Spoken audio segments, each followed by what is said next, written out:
everybody. Welcome to another Lead In with Lauren. And this whole topic is how to lead a transformation. Lots of people ask me, Lauren, what is the framework that you use to lead a transformation? You're known as a transformative leader. How do you approach it? And I want to share that with you. And first of all, I just want to back up a little bit. Transformation to me simply means moving from one state to a more desired state. It's that simple and that complex. And lots of experts are out there in the world that have written about this, but they end with this is my approach based on 40 years of experience. And I've used this in every transformation, and I've honed it as I've gotten more aware of what happened from one transformative initiative to another. So I use this as an example in a major cultural transformation where I was the executive sponsor of moving an entire company from Microsoft to the G Suite. And I always focus on 3 streams and 4 levers, and I want to share those with you. So the first stream of as part of initiating the transformation is a phase that I call Ignite and Listen. And essentially, this is about why. And everybody, literally everybody, finding a way to have everybody make a personal connection to the why. And what you really want to do is you want to look at the I statements that people make. And the kind of I statements is in this stream is, hey, I know why we are collectively wanting to go from this state to another state. I know why. And I get the sense of urgency behind it. And I'm beginning to make a personal emotional connection around why it's important to me and why it's important to the people around me and to the organization. I'm getting it. And, I feel listened to, and I know that people are going to help me. I am going to be helped, and I am going to help myself, and I'm going to consciously make a positive contribution to this whole process. That's kind of the essence of the Ignite and Listen stage. And so it's the why plus a real clear picture as to what that new state looks like, and then a personal emotional connection for participation.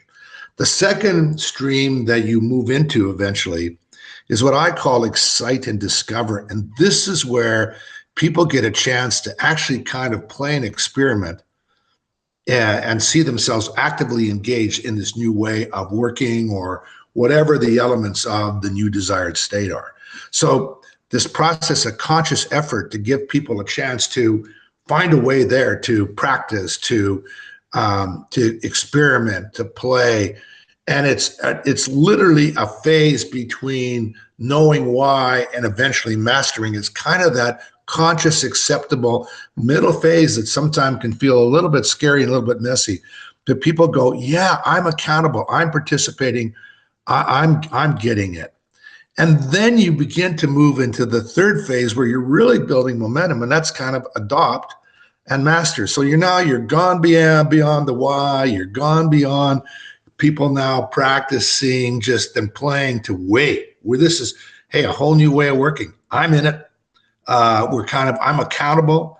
I'm really getting it. And I can see how I can even be a masterful participant in this. So those are hard to do, but they need conscious planning and execution against. You can't just hope for them to happen. They need intentionality. And all through all those streams, I apply 4 big levers. One is, what's the learning system? Because you need to help people to learn and unlearn, and you need a conscious process to do that. So there needs to be actually, some of it is true active kind of teaching in a formal kind of way. And a lot of it is around promoting self-discovery, but it's an active learning and unlearning system that you apply to the transformation. The second lever is how you reward and acknowledge and recognize people so that people are celebrated along the way, including the failures. So that is psychological safety involved in participating. But there's a conscious effort to put a recognition and a reward system around behavior and action towards a desired future state. And then you need the third lever is, what's the information system going out around how you're doing? So if there are metrics involved, people can see where you are towards the metrics. If there are milestones, you get to see what the milestones are and progress towards the milestone. And then finally, the fourth lever is the actual engagement process, because you literally have to have a process for every single person, everyone, a plan of one, for everybody to somehow be engaged.